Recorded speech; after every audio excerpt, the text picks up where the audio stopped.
poet. Okay. Thank you, Diana. Hafez hit a lot of controversy for the Baba community, as you all probably know, because Daniel Ladinsky became the primary Hafez translator in the world for English, not in the United States, in the world. And he is a Baba lover and really put Hafez on the map in English. But his translations are considered not literal translations, and therefore he has come under a lot of criticism about them. There's a saying in French, to translate is to betray. Meaning translations are really, really, really difficult to do. But Daniel didn't even really try to do them literally. He just went with the inspiration. And as you know, as you all probably know, Mayor Baba was very unhappy with the English translations of Hafez into English. And so he took Wilberforce Clark's translations of Hafez. He was a clerk in the English army back in the late 1800s, early 1900s. He was one of the first people to translate it into English, and they were terrible. And Baba said to Erich, bring me a copy of Wilberforce Clark's translation and do not return until you have them. So it took him several days to find one because nobody had one because they were so bad. And he finally brought this dust-covered, worm-eaten Wilberforce Clark Hafez translation, gave it to Baba, and Baba blew on the book and said, I want there to be new energy in the life of Hafez translations. And Daniel Ladinsky heard the story from Erich and said, I will be the translator. And Erich said, but you don't speak Farsi, which is what Hafez wrote in. And Daniel said, I'll do it anyway. And so he did. So that is very controversial for several reasons. And so Daniel also does not go out and do readings. And like Coleman Barks, who does the Rumi translations, does readings all the time. So I think it's why Rumi has really become more read in the United States, whereas in Persian culture, Hafez is considered a very superior poet to Rumi. But Hafez is very difficult to translate because he wrote in a ghazal form, and that was a very specific form, and he did a lot of wordplay, and they're apparently just not translatable into English. So I'm going to look at 4 different translators, and so you can kind of get a sense of how difficult it is to do what people are trying to do, which is to translate Hafez, who was 100 years after Rumi, and lived in the town of Shiraz, which is now in modern day Iraq. And y'all probably know this, but Hafez's tomb was once a shrine because he's the most beloved poet in the Middle East today. But it fell into disrepair. And so Baba set up a perpetual trust so that the tomb of Hafez could be taken care of. So there are now marble columns there, and there's a rose garden, and there's cedar-lined streets, and Baba set that up so that Hafez's tomb would be taken care of, and it's really a point of destination for people today. And apparently, when you go there, there are children singing ghazals there. There's always somebody there, reciting his poetry over his tomb. So it's great lineage for us. One of the ways that we have Rumi translated into English is because the father of the men's movement here in the United States, Robert Bly, gave the first Rumi to Coleman Barks in the 1970s and asked him to do that work. And so Robert Bly is a translator in his own right, and wrote a book of translations called Angels Knocking at the Tavern Door, 30 poems of Hafez. He spent 14 years translating 30 poems to give you some idea of how hard this is to do. And he did it with a Farsi speaker, a guy named Leonard Lewinson. So these are a few of the poems that he did. And you can kind of get a sense. We'll read his work, and then we'll read Geoffrey Squires' work, who was from England. And I'm sorry to say I don't have Peter Goodman. Am I saying his name right? We don't have the Baba Lover who's been translating Hafez. I don't have a copy of his. Like, I could not include it in the work that we are going to look at, but I do have some of Daniel's work here, Daniel Ladinsky's. So I think most people find Hafez really difficult to understand. And so maybe we can talk about the poems afterwards to decipher them a little bit. This one is called Do Not Sink into Sadness. Joseph, the lost, will return. Jacob should not sink into sadness. Those who sit in the grief house will eventually sit in the garden. The grieving chest will find honey. Do not let the heart rot. The manic, hysterical head will find peace. Do not sink into sadness. If the Milky Way revolves, ignores your desires for 1 or 2 days, do not sink into sadness. All turning goes as it will. I say to the bird, as long as spring baptizes the grass, the immense scarlet blossoms will continue to sway over your head. Even if the flood of materialism drowns everything, do not sink into sadness, because Noah is your captain. Do not sink into sadness, even though the mysteries of the other world slip past you entirely. There are plays within plays that you cannot see.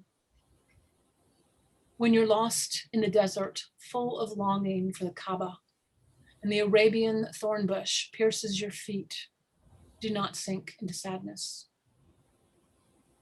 Although the way station you want to reach is dangerous and the goal distant, do not sink into sadness. All roads have an end. God knows our whole spiritual state, separated from him and punished by rivals. Still, do not sink into sadness. God is the one who changes conditions. O Hafez, in the darkness of poverty and in the solitude of night, as long as you can sing and study the sacred word, do not sink into sadness.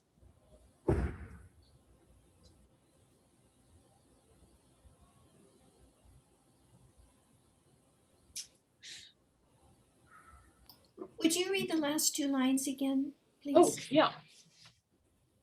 O Hafez, in the darkness of poverty and in the solitude of the night, as long as you can sing and study the sacred words, do not sink into sadness. So you know the story of Joseph and Jacob is when Jacob was Joseph's favorite son and his brothers were jealous and they tried to kill him, but they eventually sold him into slavery. And Jacob became the head man of a great Egyptian king and was able to be returned to his father, and justice was returned to the land. But it took many years. So that's a story that he's referring to. And a lot of people don't realize it, but in Sufism, Sufis often refer to stories in both the Old and the New Testament. And I was watching a documentary on Sufism several years ago. They were talking about the Sufi teachers who fled Iran during the revolution when the Ayatollah Khomeini took over and was beheading Sufis. And the Sufi scholar who they were interviewing said, this is crazy, but I discussed this with some Muslim scholars and I said, this is absolutely true, that in the Muslim faith, they believe that when Christ returns, the Muslim faith will be finished.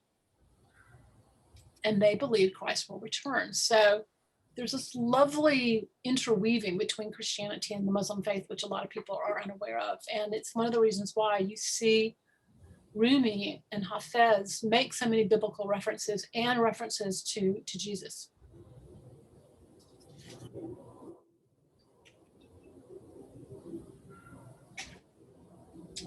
Hey, can I interrupt? I want you to meet my Yes. wife, Carrie. Hi. Hey, I met you, you came on about a couple of weeks ago. Yeah, Glad you're usually here. I work and have a meeting afterwards, so I don't get to see the whole thing.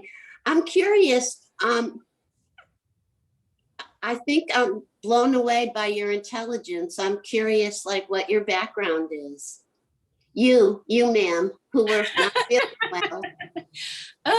Well, I went to college and am smarter than a grapefruit, and studied English and studied photography. I was a photographer for 20 years, and then I decided I didn't want to do that anymore about 5 years ago. And 10 years ago, Baba asked me to start to perform poetry, sacred poetry. And so I started writing poetry, and it was really an inspiration. I had no background in it. I had never studied poetry really, but I always wrote as a child, and I always knew I had a penchant for writing. And so I think it was just a gift that came to me, and I'm super. Baba knew it was there. He knew it was there, and I did not know. But I said yes because I trusted Baba. When Baba asks me to do something, no matter how crazy it is, and he has asked me to do some crazy things, it has always ended well, always. So I just trust him so much. I've never understood poetry as well as I understand it now since I'm with Baba. I'm so glad Because to hear that. There's there's something about my love for him that allows me to get what God means Yes. in poems, and it just, I don't know, it changed everything. I used to find it almost, I don't know, like confusing a little bit. And I wrote too as a kid, but I still, when I'd read other people's poetry, it wouldn't necessarily resonate with me. But this Hafez and Rumi, and oh my God, Diane and I have been having so much fun reading it at Artie's and to each other. And yeah. well, thank you for doing this. I really appreciate Absolutely. it. I can't be there much, but the little I get, I really take in. Oh, good. I'm so glad. And thanks for sharing too. Absolutely. I'm sort of like you. I think a lot of poetry seemed very undecipherable to me, and it really turned me off. And so anyway, I think when I started reading mystical poetry, that's when I realized that poetry is really designed for the heart, not the sentimental heart, but the divine heart. And so then I think it's so much more universal. They're so much more approachable. And there are some really fabulous mystical poets out there, but if you go to school for poetry, they don't read those poets because they're considered passé. And so like Daniel Ladinsky has no training whatsoever, for example. Interesting. I know nothing about him, but I have his books, Oh yeah. It's interesting. I have two friends who are considered the top poets in Asheville. I won't say who they are. Both of them went to get their master's degrees at very prestigious schools in poetry so that they could teach. And they got an MFA, which is considered a terminal. It's like getting a PhD, really, in the arts. And I noticed that both of them had trouble writing after they got out of their programs, that their writing was much more fresh and intuitive and authentic before they went to college. So I actually applied to Warren Wilson College, which is one of the top 10 writing programs in the country right here in Asheville. And this is what I did. I had like the most ridiculous references from people who work at Warren Wilson. I was like, this is a piece of cake. I'm going to get into this program. So I said, Baba, here it is. Here's my application. Get me in if I'm supposed to get in. Do not get me in if I'm not supposed to get in. And I remember when I got the letter that said, we're so sorry. Unfortunately, you're not. I was like, okay, thank you. I just put it in the trash can, never looked back. And I'm so glad now I didn't go. Oh my God, so glad I didn't go. Because I don't think mystical poetry is meant to be intellectual. No. I mean, you can be intellectual when you write great poetry, but it can often really throw people. Ruin. What's the definition when you use the word mystical to it? That is such a good question, and it's a word people throw around a lot. So I would say it is poetry that really, the subject matter is really alluding to the divine. Mhm. That's for me. When Rumi and Hafez wrote about God, who were they thinking God was? Like we talk about Baba. So who Well, was their God? I was just curious. They're both Sufis. Who was the God of their time? They're both Sufis, right? So they're the mystical Absolutely. wing. Sufis are the mystical wing of the Muslim faith. Mhm. So But it was Allah, right? Muhammad would have been Muhammad. their prophet. But in the Sufi tradition, Sufism is unique in that in the Sufi tradition, you have a Sufi master. And Hafez wrote all of the 500 poems we have today to his master. They were all written directly for him. So there's a lineage that happens in Sufism that doesn't happen in a lot of other of the Muslim sects, I guess you could say, the different aspects. So they were actually writing to like an Ivy Deuce. Well, in Hafez's case, yes, he was writing to an Ivy Deuce. Yeah. Mhm. Yeah. Interesting. His name was Attar. Hafez's teacher was named Attar. Hmm. Yeah, and Rumi did not write poetry until his greatest teacher was killed. And all of the poetry he wrote was after the death of Shams of Tabriz, who was his lineage, his teacher. He was killed out of jealousy. His own son and his disciples killed Shams of Tabriz because they were jealous and they were concerned that Shams was making Rumi look unrespectable. Just got a cold breeze. What was that? Well, You didn't do anything. Mhm. Sorry. Wow. I just Thank felt a huge cold breeze come between us, and there's no physical reason why it happened. No, Neither of us moved. that's awesome. I don't know what that means, but it sounds Well, interesting. I don't know.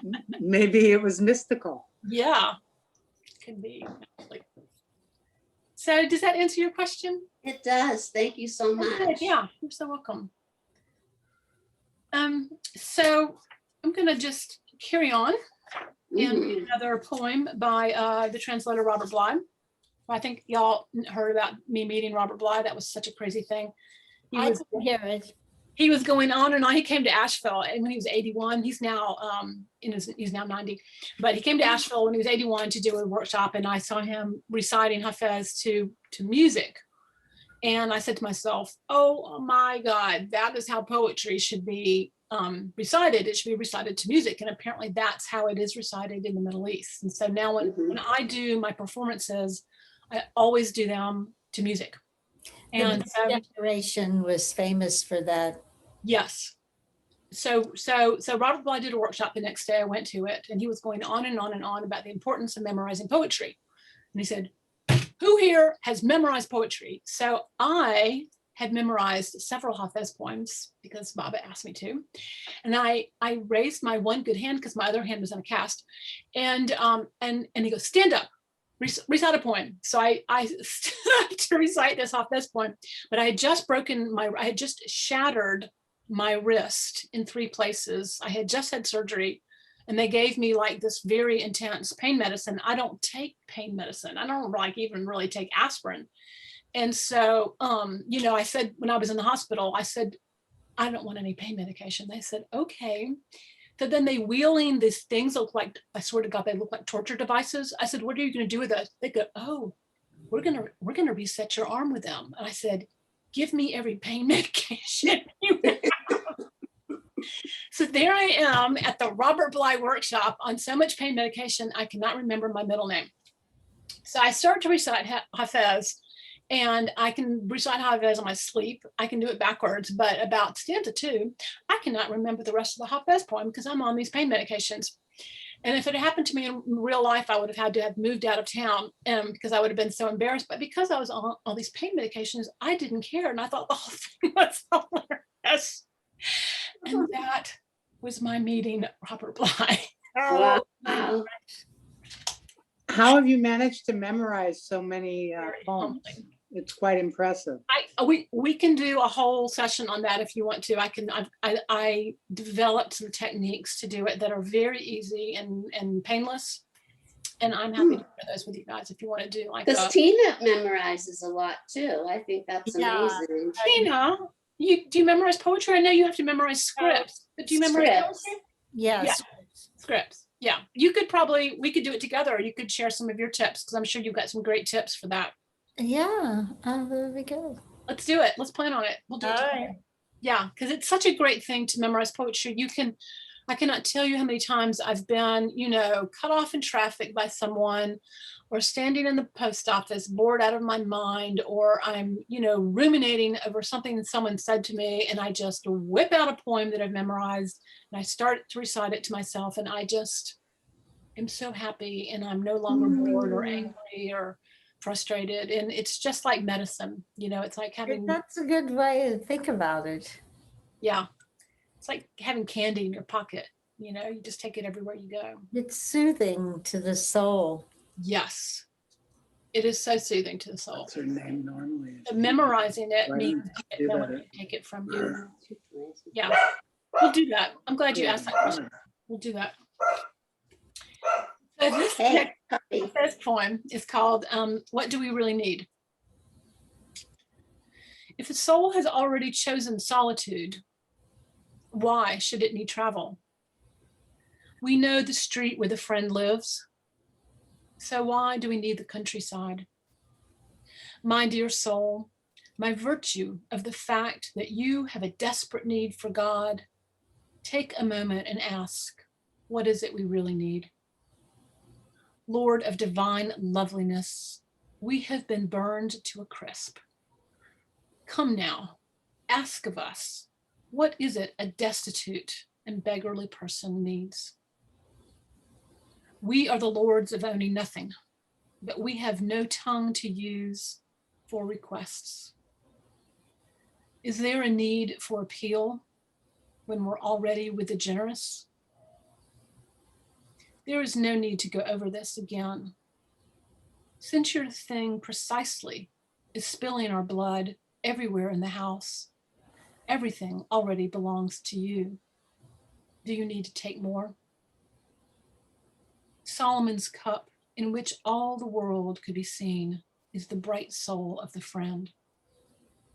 When the friend is with us, what need do we have to reel off our list of demands? The time is past that I would make myself indebted to a sailor. When we have found a pearl, do we need to keep going to the sea?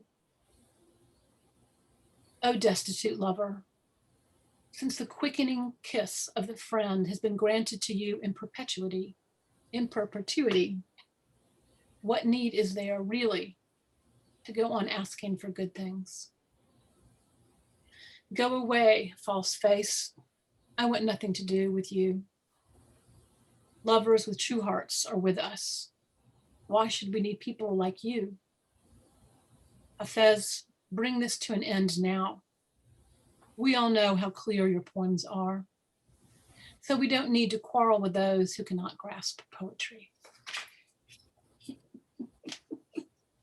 I love that last line. Can you repeat the last line, please? Yes. Hafez, bring this to an end now. We all know how clear your poems are, so we don't need to quarrel with those who cannot grasp poetry.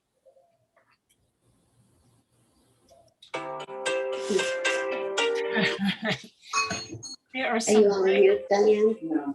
there are some great lines in this poem. But this one line reminds me of something. This line, the time is past that I would make myself indebted to a sailor. When we have found the pearl, do we need to keep going to the sea?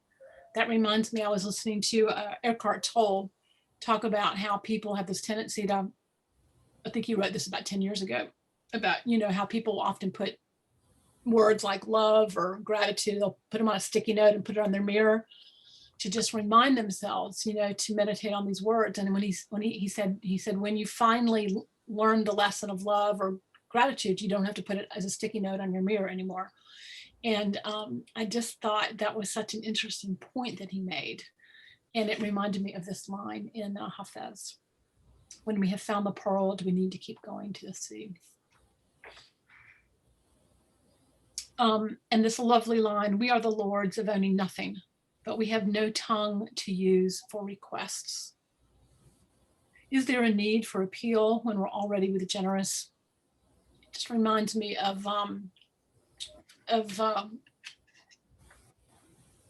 my own feeling about prayer. I don't know how you all feel about this, but my own feeling about prayer, which is that we are really designed for prayer. We are designed to ask for help and to ask for assistance. And we so often forget that that assistance is absolutely without question there for us in a generous way that we forget to ask. Well, some people have been reading quotes at Artie about how the highest form of prayer is just to say, thy will be done, and not to ask for anything or not to pray for anybody. And I have a hard time with that. You do? Yeah. I kind of do them both together. I tend to, when I'm praying, the first thing I do is give thanks. The second thing I do at some point in time is say, not my will, but thine be done. But I do make requests, please help me to heal. Please help me to be clear about your guidance. Please help me to put aside my own desire in this situation so that I can hear my own intuition. I tend to combine them in some kind of big, nice package with a bow on top. So I know. It's one thing, thy will be done, but I do have to pray for the people in India. Right. Yeah. I don't think it's one or the other. I think it can be both and. I feel like if the prayer isn't what comes naturally to you, how can it be a prayer? We don't want to impose an external form of a prayer. And, it should be what's in your heart. And if in your heart you truly want something for someone, how can you hold back on that? Right. The authenticity of it. Yeah, absolutely. Yeah. I think I told you all that story about having a conversation with Mayor Baba in the lagoon cabin where I kind of laid down what I could do and what I could not do in this lifetime with him and said, Baba, if you're upset about this, just tell me and I'll stop coming to the center because I never want to do anything to dishonor you. But I was very clear about what my boundaries were around all of what I could do and what I could not do with Mayor Baba, and told him very directly what I could and could not do with him. And he said, and he got up out of that lovely chair that he, energetically is present in the lagoon cabin. And he said to me, of course, I'm okay with what you said, because what you said is 100% authentic. And you get visions of Baba and messages from him? I do. I think a lot of people do. I don't. Oh. Yeah, I have since the beginning. I have since before I even knew who Baba was. When did it start? How did you come to Baba? It started when Kathy Riley gave me a Baba book that I did not want to read because I saw how indecipherable the words were and I didn't want to have to wade through it. But I knew that I wanted to behold Baba's face. So I put Baba's book in my kitchen in the corner where I would see it 25 times a day. And so one day the book is there and I keep looking at the book and the book keeps looking at me and I keep looking at the book. So one day I go over to the book and I say, Baba, I'm looking for a teacher in this lifetime. I'm looking for a partner in this lifetime that will be a teacher for me in a male form. And he said, that's what I'm here for. And I went, I didn't know the book was going to, talk back to me. I was just having a conversation with the book. I didn't think it was actually going to say something. And so then I was like, okay, let's talk. And that was how it started. And he did. He sent me a partner. He sent me a partner that became a teacher. And I broke up with that person. A husband? And then he asked me to marry him and I said no. And then I had a dream. And in the dream, Mayor Baba was giving me darshan and he's giving me some green grapes. And I'm receiving the grapes in my hands, but the grapes fall through my fingers. And he says to me, when you receive a gift, receive it fully. And then Kathy Riley told me the story about one of Baba's first Black disciples. She was a Black woman at the Brook Green Gardens, the beautiful sculpture garden near the center. And he saw her, she recognized him, and he knew that she had recognized him, and he asked her to come, and he gave her green grapes as darshan. And Kathy helped me to understand that dream was a reference to that moment where Baba had given darshan to a stranger with green grapes. So. Oh, I wish I had them. The conversation continues with Baba, I'm happy to say. So this is the last poem we're going to read from this series, and then I'm going to just read one more poem from another translator so you can compare these two poems. I had a lot of Daniel Ladinsky poems pulled out to read as well, but we've run out of time. So if y'all want, we can finish up next week with some Hafez, and then Tina, I'll call you if you put your number up on the chat box. I'll call you, and maybe you and I can talk about a program about memorizing poetry for people. Oh, yeah, I put my email there. Yeah, put your number. It'd be faster. Okay. So this one's called On the Way to the Garden. And I'm going to read this poem from Robert Bly, and then I'm going to follow it with a poem, the same poem translated by Geoffrey Squires from England. It's called On the Way to the Garden. The garden is breathing out the air of paradise today. I can sense myself and this lively wine and this friend whose nature approaches the divine. It's all right if the beggar claims to be a king. Today, his tent is a shadow thrown by a cloud. His banqueting hall is a newly sown field. Paradise is here in the simple tale that the May meadow tells. The wise person lets the future and its profits go and accepts the cash now. Please don't imagine that your enemy will ever be faithful to you. The candle, the hermit lights will always flutter out in the worldly church. Make your soul strong then by letting it drink the secret wine. This rotten world has its own plans to press our dust into bricks. My life is a black book, but don't rebuke a drinker like me too much. No human being can ever read the words written on his own forehead. When Hafez's coffin comes by, it will be all right to follow behind. Though he is a captive of sin, he is on his way to the garden.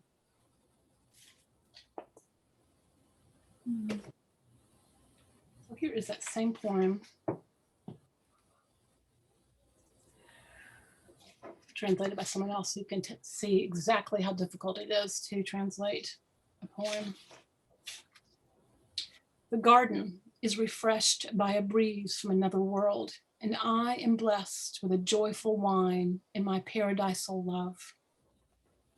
Why should a tramp not boast of being a king on such a day with a cloud for his pavilion and the field his banqueting hall?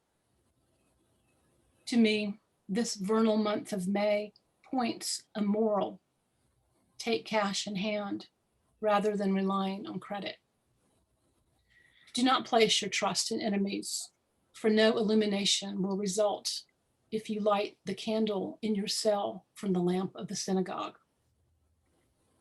Restore your soul with wine, for this ruined old world has in its mind to make of our dust bricks.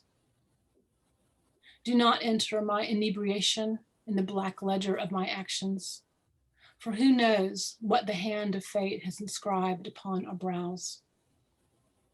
When finally the time comes, do not draw back from my cortege, for though Hafez is steeped in sin, surely he is on his way to heaven. That's very different. I know. Incredibly different. I have to say, I like the second one a lot better. Mm. A whole lot better. But this man, Geoffrey Squires, has dedicated his whole life to translating Hafez. Look how big this book is. Yeah. This is his book of translations of Hafez. This is Robert Bly's book of translations of Hafez. You kind of get a sense of that this is his whole world. And Robert Bly is mostly a Spanish translator of people like Pablo Neruda. So it was not his forte. And it's 8:03, y'all. Oh, I didn't even get halfway through that. Any comments before we end?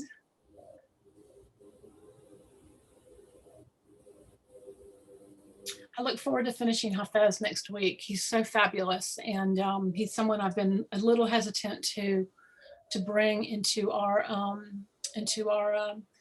sessions because he's so controversial in the Baba community. I didn't want to upset people, and finally I just said, well, we'll just bring several translations of Hafez so people can make up their own mind. Mm.